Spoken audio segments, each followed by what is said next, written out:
The context. VShojo was an American-based VTubing agency that was founded on November 24th, 2020, and would be one of the more well-known Western-based VTubing agencies. The agency was co-founded by industry veterans Justin "The Gunrun" Ignacio, a co-founder of Twitch, Philip Mountain Dew Fortinet, a prominent YouTube content creator, and Daniel Apex Sanders, a former digital media attorney. Prior to their dissolution, VShojo had the public image of a talent-first approach for their talents, providing agency-level support and resources while allowing talents to keep their intellectual property rights to their own VTubers and assets, even if the talent had a graduation or termination. This would be in stark contrast to the traditional Eastern idol agency norms, where agencies such as Hololive and Nijisanji own the IP rights to their models. This public image would lead to the agency having a pretty favorable reputation. Some of VShojo's notable members prior to the dissolution included Iron Mouse, who won Best Content Creator of the Year in 2023 and Best VTuber in 2023 and 2024, Project Melody, whose origin started off on an adult website called Chatterbait in 2020, and Kuro Kurenai, who was VShojo's first male talent.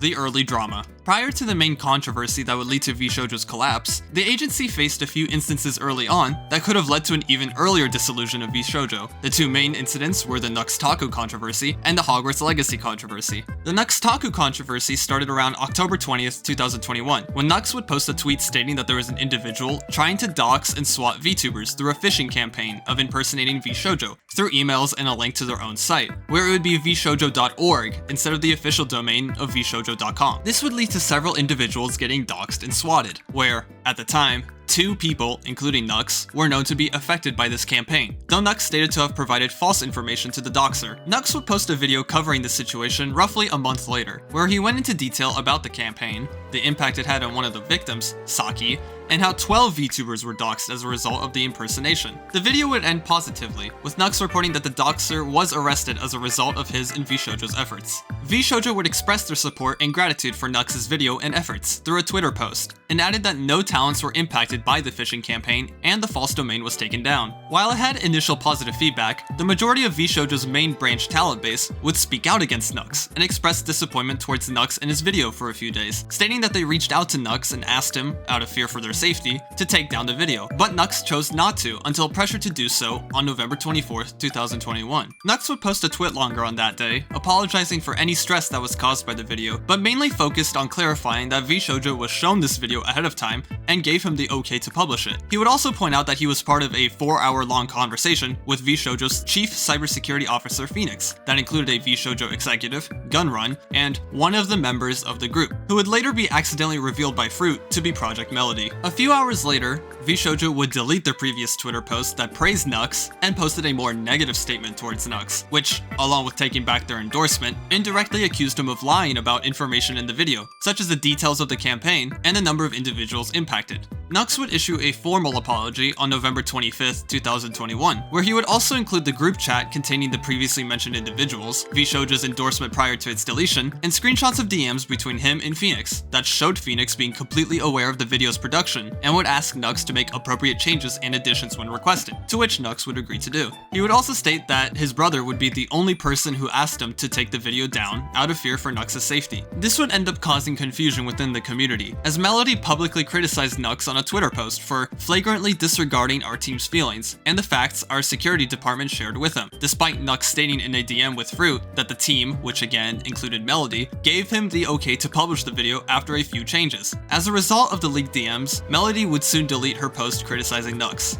Starting the next day, members of VShojo would start publishing apologies to Nux, where almost every talent that criticized him basically stated that both parties apologized to each other in private and wished to move on. The single exception to this was Melody, who never issued any public or private statements regarding the situation. Gunrun would issue an official statement as well, where he would state that while they don't condone Nux for his video, they claim to have never approved of the release of this video. This would be met with more questions and negativity towards VShojo, and by the end of the controversy, would lead to the agency being initially viewed as an unprofessional agency, rather than being a hopeful contender to the big-name agencies such as Hololive and Nijisanji.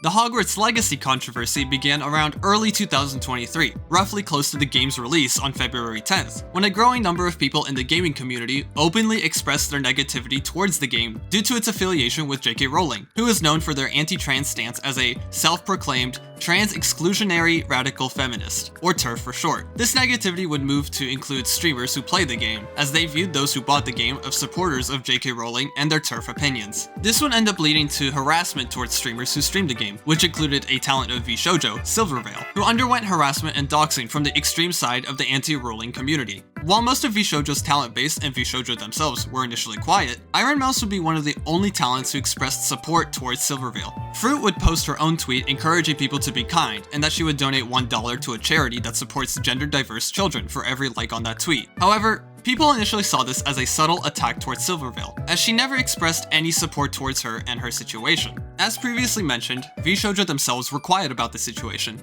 and remained quiet throughout it, even getting to a point where people were questioning why Silvervale was in the agency if they didn't provide any support for her. VShojo would remain silent until April 26, 2023, when a sudden double graduation announcement would be posted that had Silvervale and Vey graduating. Though people had various conspiracy theories as to why they were graduating, the two would state that there wasn't any special reason for leaving, and that their similar graduation dates were just a coincidence. Nyanners would also leave on April 30th, 2023, though would not specify the reason, and reassure people that it wasn't due to any negative relationships with her ex-members. Iron Mouse would be asked whether she intended to leave or not, to which she stated that she was in contract negotiations with VShojo, and currently didn't have intentions to leave.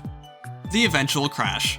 While VShojo did have a massive period of success through the rest of 2023 and 2024, there would inevitably be signs of a slow decline towards failure. A day after Cinder's apology regarding her drama, VShojo would post their first of several separation announcements regarding their talents, starting with Matara, and later getting to Giga and Zentria as time passed. Some of VShojo's higher staff would also announce their departure, with Mountain Dew announcing his departure on May 14th, and Panini, the director of talent, announcing their departure on July 10th. Iron Mouse would post a video on July 21st, 2025, titled "Why I Left VShojo." The video would explain that not only was VShojo not paying Iron Mouse, but also withheld over $500,000 that was meant to go to the Immune Deficiency Foundation, a charity focused on advocating and providing support and resources to those who have primary immunodeficiency. This would lead to massive outrage from both the VTubing community and the internet as a whole. Many individuals would start speaking out regarding their experiences with VShojo and how they weren't paying artists their commissions in time,